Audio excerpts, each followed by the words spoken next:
मित्रों, आपने अक्सर देखा होगा कि कुत्ते कहीं भी किसी के भी सामने सहवास करने लगते हैं। लेकिन मित्रों, क्या आपने सोचा है कि इसके पीछे भी कोई कारण हो सकता है? जी हाँ, आपने बिल्कुल सही सुना। आज की इस वीडियो में हम आपको बताएंगे कि कुत्ते क्यों करते हैं खुले में सहवास। लेकिन वीडियो में आगे बढ़ने से पहले आप सभी से ये रिक्वेस्ट है कि आप हमारे YouTube चैनल द स्पिरिचुअल ज्ञान को सब्सक्राइब अवश्य करें। दरअसल ये कहानी महाभारत काल की बताई जाती है। जब अर्जुन ने द्रौपदी से विवाह किया था, तब अर्जुन द्रौपदी को लेकर अपनी माता कुंती के पास जाते हैं और उनसे कहते हैं कि माते देखो, आज मैं बहुत ही अनमोल चीज लेकर आया हूँ। माता कुंती काम में इतनी ज्यादा व्यस्त थी कि उन्होंने बिना उनकी तरफ देखे ही कह दिया कि जो भी लेकर आए हो तुम पांचों भाई आपस में बांट लो।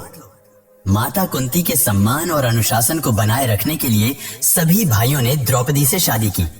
मित्रों, पांडवों के बीच यह भी तय हो गया था कि द्रौपदी हर साल एक ही पांडव के साथ समय बिताएंगी, और जब द्रौपदी अपने कमरे में किसी एक पांडव के साथ समय बिताती थी, तो नियम के अनुसार उसके कमरे में कोई और पांडव नहीं जा सकता था।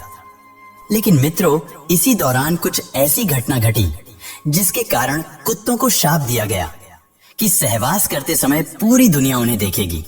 मित्रों, बताया गया है कि जब भी पांडवों में से कोई एक द्रौपदी के कमरे में जाता था, तो वह कमरे के प्रवेश द्वार पर अपनी पादुका उतार देता था, जिससे किसी और पांडव को पता चल जाता था कि द्रौपदी के पास पहले से ही एक पांडव है, इसलिए मुझे कमरे के अंदर नहीं जाना चाहिए। मित्रों, एक बार जब अर्जुन ने प्रवेश द्वार पर अपनी पादुका उतार दी और द्रौपदी के कमरे में आ गए और द्रौपदी के साथ प्रेम प्रसंग में मग्न हो गए, तभी वहां एक कुत्ता आया और खेल में कुत्ता अर्जुन के पादुका को उठाकर जंगल में लेकर चला गया और उस पादुका के साथ खेलने लगा। उसी समय भीम द्रौपदी के कमरे की ओर जा रहे थे। भीम ने देखा कि द्रौपदी के कमरे के बाहर पादुकाएं नहीं हैं। यह देखकर भीम द्रौपदी के कमरे में प्रवेश करते हैं। भीम को कच्छ में आते देख द्रौपदी बहुत शर्मिंदा हो गई। फिर क्रोधित होकर द्रौपदी ने कहा कि तुम कमरे में कैसे प्रवेश कर गए? जबकि अर्जुन ने कमरे के प्रवेश द्वार पर अपनी पादुका उतार दी है, भीम ने द्रौपदी से कहा कि प्रवेश द्वार पर कोई पादुका नहीं रखी थी। यह सुनकर अर्जुन और भीम दोनों भाई बाहर आए और पादुकाओं की तलाश करने लगे और खोजते खोजते वे पास के जंगल में पहुंच गए।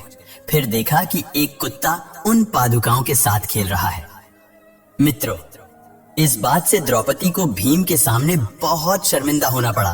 तब द्रौपदी ने क्रोधित होकर कुत्ते को श्राप दिया कि जैसे आज किसी ने मुझे